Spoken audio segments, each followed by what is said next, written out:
Good morning and welcome to another day here on English Street Arts Residential Art Centre Facebook page and our live stream of classic children's literature. And today we're on chapter 16 of L. Frank Baum's The Wonderful Wizard of Oz. So if you're joining us for the very first time today, you might want to go back and check out the other videos. They should all be in the playlist on our Facebook page for you to be able to go back right from chapter 1 through to chapter 15, and then you can join us with chapter 16. Morning, Joe. Good to see you again. And we also have all of Alice's Adventures in Wonderland in a playlist on there too, so please do check those out. There's a whole raft of other resources that you can use that have been compiled by all of the Residential Education Service in Sandwell, and you can find all of that at www.sandwellresidentials.co.uk/@home. And in there you'll find all sorts of things like art projects. There is going to be a mini art pack released as well this week with a further, I think there's about 7 other arts activities you can be doing at home. Morning, Heather. In fact, they've been compiled by Heather. She's our art tutor. So we'll be releasing that this week as well. There are videos about music tutorials, about apps you can download and how to compose your own music. And then some of the centres have put together some outdoor activities, how to build shelters, how to toast marshmallows, all those different things. And also how to build shelters in your home if you don't have any outdoor space. So you can build like blanket forts, etc. So do check those out. So if you're sitting comfortably, as I am, I've got my comfy spot, I've got my water. And of course, I have chapter 16, just to let you know where we're up to, just to give a little recap, is they've managed to kill the Wicked Witch of the West. They've travelled back to the Emerald City and they've demanded to see Oz to get their rewards, the promises he gave, and that they've discovered that Oz is not all he was cracked up to be, and is in fact just a tiny old man with no magical abilities whatsoever. And they decided to call him a humbug. So chapter 16 is The Magic Art of the Great Humbug. Good morning, Glenys, just in time. Next morning, the Scarecrow said to his friends, "Congratulate me, for I am going to Oz to get my brains at last. When I return, I shall be as other men are." "I have always liked you as you were," Dorothy said simply.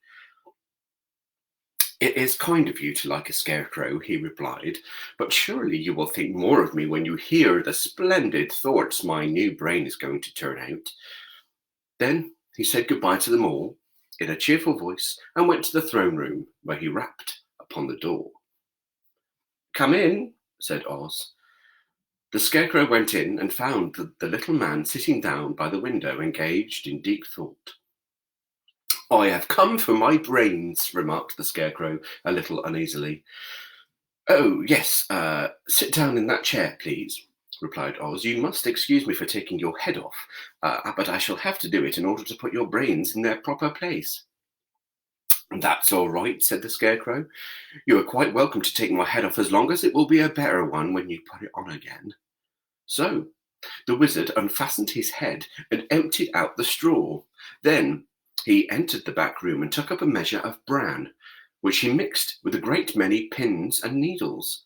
Having shaken them together thoroughly, he filled the top of the Scarecrow's head with the mixture and stuffed the rest of the space with straw to hold it in place. When he had fastened the Scarecrow's head on his body again, he said to him, "Hereafter you will be a great man, for I have given you a lot of brand new brains." The Scarecrow was both pleased and proud at the fulfillment of his greatest wish, and having thanked Oz warmly, he went back to his friends. Dorothy looked at him curiously. His head was quite bulged out at the top with brains. "How do you feel?" she asked. "I feel wise indeed," he answered earnestly. "When I get used to my brains, I shall know everything." "Why are those needles and pins sticking out of your head?" asked the Tin Woodman. "That is proof that he is sharp," remarked the Lion. "Well, I must go to Oz and get my heart," said the Woodman. So he walked to the throne room and knocked at the door. "Come in," called Oz, and the Woodman entered and said, "I have come for my heart." "Very well," answered the little man, "but I shall have to cut a hole in your breast so I can put your heart in the right place. I hope it won't hurt you." "Oh no," answered the woodman, "I shall not feel it at all."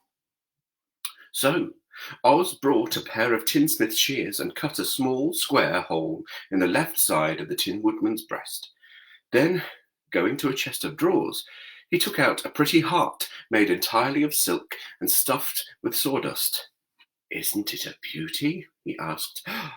"It is indeed," replied the woodman, who was greatly pleased. "But is it a kind heart?" "Oh, very," answered Oz. He put the heart in the woodman's breast and then replaced the square of tin, soldering it neatly together where it had been cut. "There," he said. "Now you have a heart that any man might be proud of. I'm sorry if I had to put a patch on your breast, but it really couldn't be helped." "Oh, never mind the patch," exclaimed the happy woodman. "I am very grateful to you, and shall never forget your kindness." "Don't speak of it," replied Oz. Then the Tin Woodman went back to his friends, who wished him every joy on account of his good fortune. The Lion now walked to the throne room and knocked on the door. "Come in," said Oz.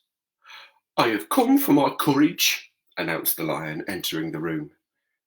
"Very well," answered the little man. "I will get it for you." He went to a cupboard and, reaching up to a high shelf, took down a square green bottle, the contents of which he poured into a green gold dish, beautifully carved. Placing this before the Cowardly Lion, who sniffed it as if he did not like it, and the wizard said, "Drink."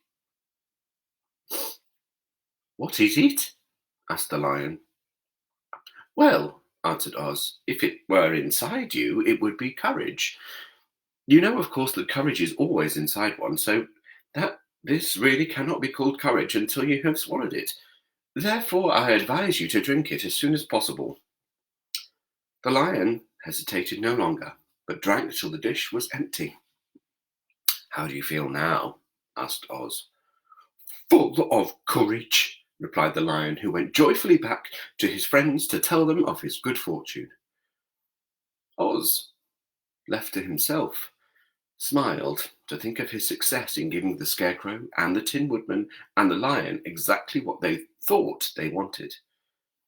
"How can I help being a humbug," he said, "when all these people make me do things that everybody knows can't be done?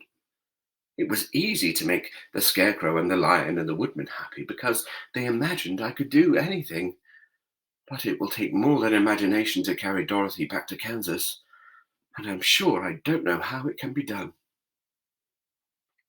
And that concludes the very short chapter, chapter 16 of The Wonderful Wizard of Oz. Join me again tomorrow at 11 for chapter 17, which is how the balloon was launched. So I think we've got a bit of an idea about what's going to be happening in the next chapter and how the Wizard of Oz is going to get Dorothy back. So thank you very much for joining me live, especially Mark, who's also joined us in the comments. Hello. Hello, Connie. And I will see you all tomorrow for chapter 17. So join me again tomorrow, and do check out all of the other resources on our website at www.sandwellresidentials.co.uk/@-home, and feel free to share these videos and link to our playlists and also our website as well.